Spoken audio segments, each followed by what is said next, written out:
33 number प्रश्न पर चलिए। बहुत बढ़िया प्रश्न है और इसमें आपको ये है भूतकालीन समायोजन प्रश्न। भूतकालीन समायोजन प्रश्न, जबकि 34 से आगे लिखा हुआ है भूतकालीन समायोजन, जबकि ये 33 नंबर प्रश्न भी भूतकालीन समायोजन से ही रिलेटेड प्रश्न है। ठीक है, भूतकालीन समायोजन का मतलब क्या होता है, गौर से समझिए। भूतकालीन समायोजन का मतलब होता है, भूत से मतलब समझते हैं, भूत प्रेत वाला भूत नहीं समझ लीजिएगा। भूत का मतलब बीता हुआ समय, भूत का मतलब भूतकाल मतलब होता है ऐसा समय जो बीत चुका है और उस बीते हुए समय में जो गलती हुआ उस गलती का सुधार करना है, उस गलती का समायोजन करना है, सुधार करना है। तो भूतकाल में गलती जो होगा वो बहुत अलग अलग टाइप का गलती होता है। जैसे पूंजी पर ब्याज देना भूल गया, लाभ बांटने के अनुपात में परिवर्तन हो गया, है ना, या पूंजी पर ब्याज देना कम के बदले ज्यादा दे दिया, ज्यादा के बदले कम दे दिया, ब्याज वेतन देना भूल गया, कमीशन देना भूल गया। इस सब टाइप का बहुत तरह का एडजस्टमेंट होता है। आहरण पर ब्याज लगाना भूल गया, है ना। तो हर टाइप का क्वेश्चन आपको आएगा आगे। इस किताब में एक या दो टाइप का दिया हुआ है, होगा तो हम आपको अलग अलग टाइप का भी सवाल बता देंगे। 33 नंबर प्रश्न में देखिए क्या है, कैसा गलती किया है और उस गलती को हमको सुधार करना है ना। तो गलती क्या है देखिए, एक फर्म के साझेदारों ने 31 मार्च 2021 को समाप्त होने वाले वर्ष के लिए 1,40,000 लाभ को 2:1 अनुपात में बांटा। क्या किया, 2:1 अनुपात में बांटा, जिनमें से निम्न समायोजन को व्यवस्था नहीं किया गया था। देखिए 2:1 अनुपात में लाभ को बटा गया है गलती से ना, जबकि कुछ काम होना बाकी रह गया। अब उस काम को क्या है बाकी रह गया वो देखिए। अ और ब प्रत्येक तिमाही 1500 के दर से वेतन पाने के अधिकारी हैं। ए और बी प्रत्येक तिमाही में, यानी हर तिमाही पर क्या करना है, उसको 1500 का वेतन देने का पाने का अधिकारी है। इसकी व्यवस्था नहीं की गई। सी को 8,000 रुपया कमीशन पाने की अधिकारी था, सी, उसको कमीशन भी नहीं दिया गया। लाभ जो था वो अ और ब ने नहीं, अ और स ने ब को 50,000 रुपया न्यूनतम लाभ की गारंटी दी थी कि ए और सी ने बी को गारंटी दिया था कि आपको जो लाभ का बंटवारा होगा वो कम से कम 50,000 आपको होगा।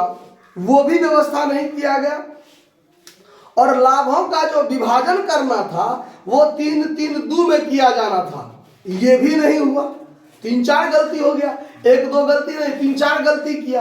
अब उस चारों गलती को सुधार करना है, तो चारों गलती को सुधार करना है और गलती से लाभ को 2:1 में बांट लिया।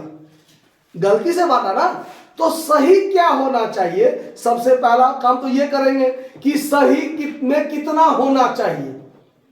देखिए लाभ है 1,40,000 ही, और 1,40,000 में से ही ए और बी को वेतन भी देना था प्रत्येक तिमाही में 1500, सी को कमीशन भी देना था, लाभ को 3-3-2 में बांटना था, और ए और सी ने बी को गारंटी दिया था कि 50,000 लाभ में आपको हिस्सा भी मिलेगा, है ना। तो इतना सारा बात था ना। अब पूरा को समायोजन करना है, तो कैसे समायोजन करना है इस सवाल को सीखिए। भूतकालीन समायोजन जब सवाल होगा तो हमको एडजस्टमेंट टेबल बनाना पड़ेगा। क्या बनाना पड़ेगा, एडजस्टमेंट टेबल। कैसे बनेगा सीखिए।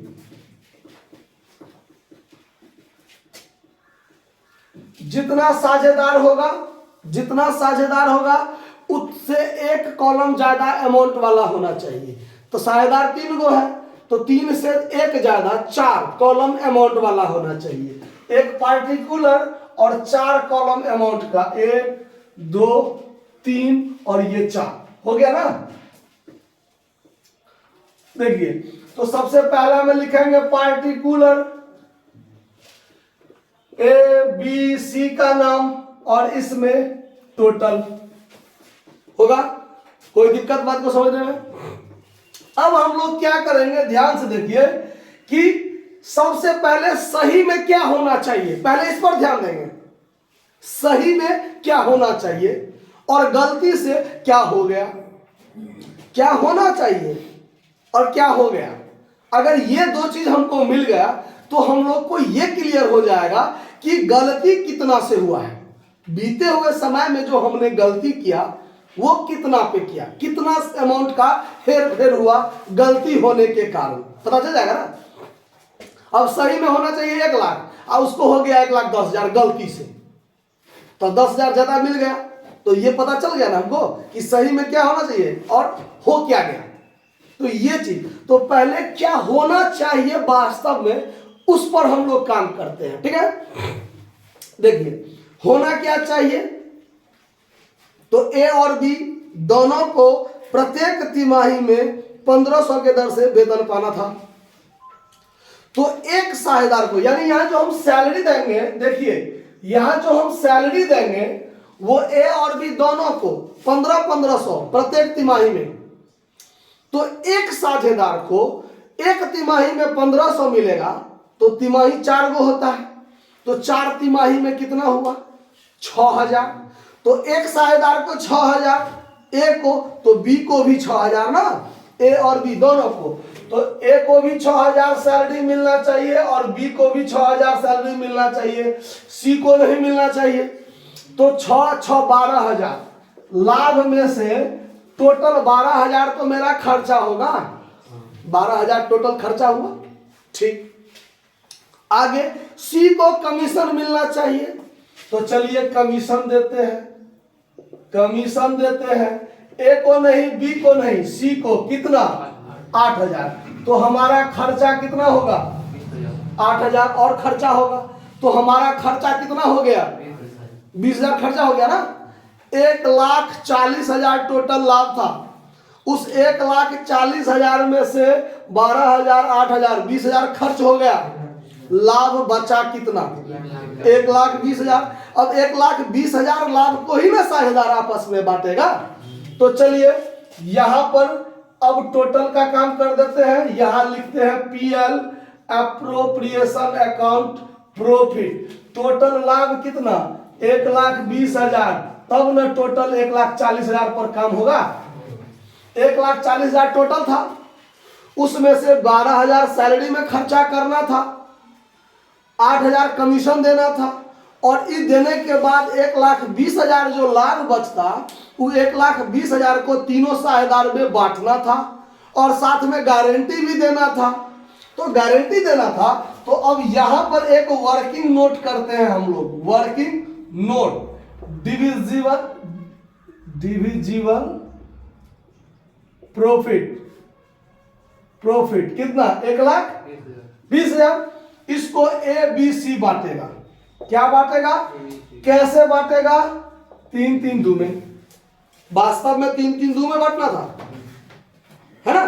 तो 3-3 दो में जब बांटेंगे 1,20,000 गुने 3/8, 1,20,000 गुने 3/8 और 1,20,000 गुने 2/8, ऐसे ही ना बांटेंगे। तो 15/8 से 15,000 45,000, यहां भी काटेंगे 45,000 और यहां होगा तो 15 दूना 30,000 हुआ, लाभ बटा गया ना। अब एक काम क्या है कि बी को गारंटी था, किसको, ए और सी ने बी को गारंटी दिया था 50,000 का। तो देखिए बी को वास्तव में 45,000 ही मिला, उसको गारंटी है 50,000 का, घट गया 5,000, घट गया, तो इसको 5,000 देगा, कौन देगा, तो ए और सी देगा। तो 5,000 ए और सी दोनों मिलकर देगा। तो ए और सी मिलकर कैसे देगा, उसके बारे में कोई चर्चा है कि ए और सी देगा तो कैसे देगा, ये है कोई चर्चा। अगर कहता कि बराबर बराबर देगा तो 25-2500 दोनों में से घटाते, अगर ऐसा कोई बात तो नहीं है। तो अगर कोई साझेदार, जो साझेदार मिल के गारंटी दे रहा है, तो उसका लाभ बांटने का जो अनुपात होगा उसी अनुपात में कमी का भरपाई करेगा। ये बात ध्यान रखना है। अब देखिए ए और सी दे रहा है ना, ए और सी दे रहा है, तो ए और सी के लाभ बांटने का अनुपात क्या है? 3:2। तो इसको जो 5000 घटा है वो 5000 3:2 में बांटकर ए और सी देगा। तब 5000 को 3:2 में बांटेंगे तो 3000 2000, तो इसमें से 3000 घटेगा तो इसका हिस्सा 42000 बचेगा। इसमें से 2000 घटेगा तो इसका हिस्सा 28000 होगा, और इसमें ये 5000 जुट जाएगा तो इसका हिस्सा 50000 होगा। तो तीनों में हो गया ना लाभ का बंटवारा। तो ये 1,20,000 जो बताएगा ए बी और सी में, वो वास्तव में 42,000, 50,000 और 28,000 इतना इतना करके बताएगा। गलती किया था ना, यही सब काम उसको करना चाहिए था। बंटवारा 1,40,000 का ही होगा, हुआ ना 1,40,000 का ना बंटवारा हुआ है ऐसे। तो इसने क्या किया? तो इतना काम नहीं किया, और गलती से ये 1,40,000 को क्या किया? 2:2 के अनुपात में बांट लिया गलती से ना। सही में क्या होना चाहिए? तो ऐसे होना चाहिए। और सही में यदि देखा जाए तो यहां पर देखिए एक्चुअल अमाउंट ए के लिए 42 और 6 48,000 होता। वास्तव में ए को कितना मिलता? 48,000 मिलता। बी को वास्तव में कितना मिलता? 56,000 मिलता। और सी को वास्तव में कितना मिलता? तो 36,000 मिलता। तो एक्चुअल अमाउंट तो ये होना चाहिए। अगर 1,40,000 का हम सही में काम करते तो ए को 48,000 देते, बी को 56,000 देते और सी को 36,000 देते, वास्तव में देते। लेकिन अब हमने क्या किया? तो गलती तो कर चुका है, गलती तो हो चुका है। गलती क्या हो चुका है? तो यही 1,40,000 को साझेदार ने लेस कर दीजिए कि profit already divided by partner. Profit already divided by partner कैसे? तो 2:1 अनुपात में। थोड़ा नीचे कर दीजिएगा इसको, ठीक है, यहां कर देते हैं। ये जो 1,40,000 था, साझेदार तो गलती से उसको बांट लिया है। अब बीता हुआ समय रिटर्न तो नहीं आएगा कि फिर 1,40,000 एक जगह जमा करो और फिर तब साझेदार के बीच काम करो।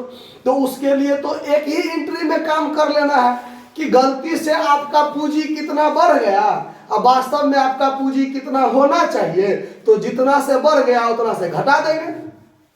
किसी का पूंजी सही में कितना ज्यादा होना चाहिए, गलती से कम रह गया तो उसका पूंजी बढ़ा दीजिए, तो लफड़ा खत्म है ना। तो यही काम करना है एडजस्टमेंट में। देखिए कैसे। तो अब ये 1,40,000 को तो ये सब ऑलरेडी बढ़ चुका है। कैसे? तो 2:1 अनुपात में। तो 2:1 अनुपात में 1,40,000 को जब आप बांटिएगा तो 2 4 1 5 से इसमें भाग दीजिएगा तो कितना हो जाएगा? 28,000। तो 28 दूना 56,000 इसको, 56,000 इसको और 28 ना 28,000 इसको, यानी 40,000 को 2:1 अनुपात में जो साझेदार आपस में बांट लिया तो 56,000 हो ले लिया है ना बांटकर। इसने भी 56,000 ले लिया और इसने भी 28,000 ले लिया। मतलब ये काम हो चुका है गलती से, और सही में ये काम होना चाहिए। दोनों चीज हमको मिल गया ना कि सही में इतना होना चाहिए। 1,40,000 रुपया में सही में इतना इतना इतना होना चाहिए, जबकि 1,40,000 को ये लोग ऑलरेडी बांट चुका है, गलती से ऑलरेडी बांट चुका है। तो अब देखिए सही में 48,000 एक को मिलना चाहिए और गलती से 56,000 ले लिया है। तो कितना ज्यादा ले लिया है? ये 8,000 ज्यादा ले लिया है। इसका पूंजी 8,000 से बढ़ गया होगा, तो इसका पूंजी 8,000 से यदि हम घटा दें तो कोई लफड़ा होगा? तो इसमें से हम 8,000 क्या कर लेंगे? इसका पूंजी 8,000 कम कर देंगे ना। ठीक, बी में आइए, 56,000 इसको सही में होना चाहिए और गलती से इसको 56,000 ही मिला है। अनजान सुलझान महाकल्याण, मतलब 56,000 इसको सही में मिलना भी चाहिए और गलती के कारण इसको 56,000 मिला भी है। तो ये कहेगा भाई तुम्हारे लफड़ा से हम बचा हुआ है, मतलब हमको कोई माथा कची नहीं है। तो इसका तो अनजान सुनजान महाकल्याण, सही में भी 56,000 होना चाहिए, गलती से भी 56,000 मिला है, तो इस बेचारा में कोई माथा कची नहीं। सी को 36,000 मिलना चाहिए सही में, सुनिए 36,000 सी को सही में मिलना चाहिए, एक्चुअल अमाउंट होना चाहिए, लेकिन गलती से इसको कितना हुआ है 88,000 हुआ है। ये क्या कहेगा, हमको 8,000 जल्दी दे दो, कम मिला है ना, गलती के कारण इसको 8,000 कम मिला है, तो इसमें 8,000 क्या करना पड़ेगा, इसको देना पड़ेगा ना, तो इसमें 8,000 क्या करना पड़ेगा, जोड़ना पड़ेगा।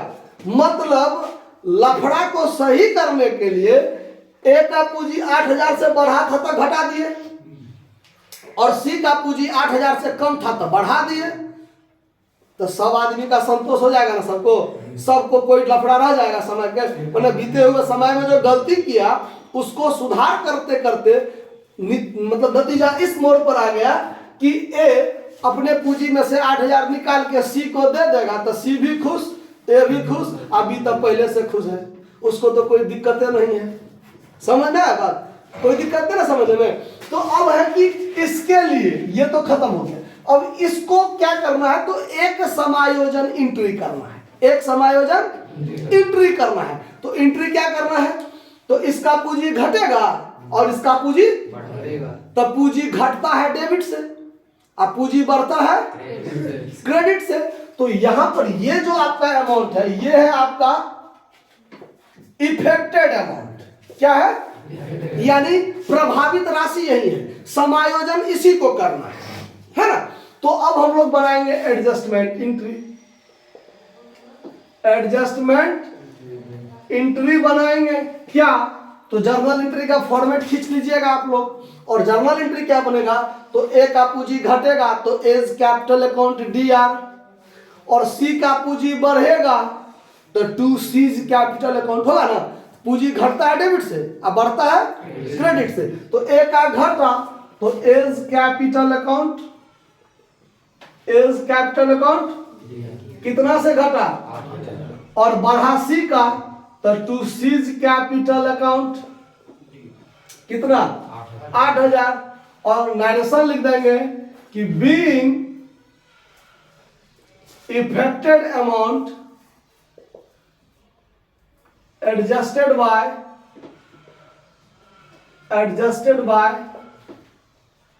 Partners capital account.